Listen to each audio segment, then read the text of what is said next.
Talking points for beyond the election that are useful for us now. The environment.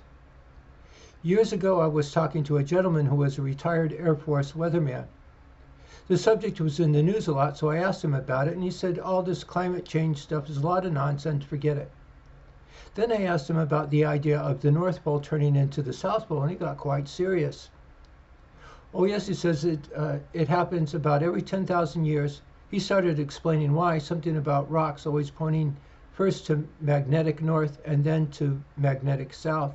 He says it takes about 100 years to go from one side to the other, and if I got the story right, we're going to go from more of an elliptical orbit around the sun to more of a circular orbit, which means the weather's going to be a little nicer for the next 10,000 years.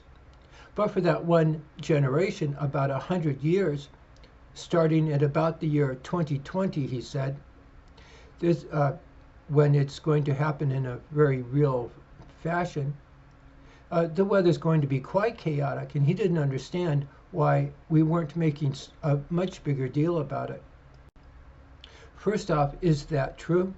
If that's true, then in the eyes of that weatherman, he made a big distinction between the climate change that everybody's complaining about and the idea of the North Pole turning into the South Pole. There were two separate issues for him. I would have never thought to separate them, and that's hustling.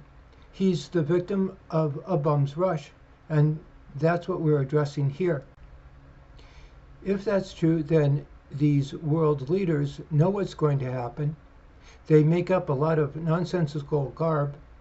We attack that as being nonsense, and then when it actually happens, they come in and everybody turns to them, they take over. The group that builds things, the group that comes up with the best idea on how to handle things, are simply pushed out of the picture, and we end up in a catastrophe. If that's true, then somebody has to stop and get those guys out of there just so we can get started and do something about it. I'll end this right here. I'm sure you get the idea. Maybe somebody can mention it before the election.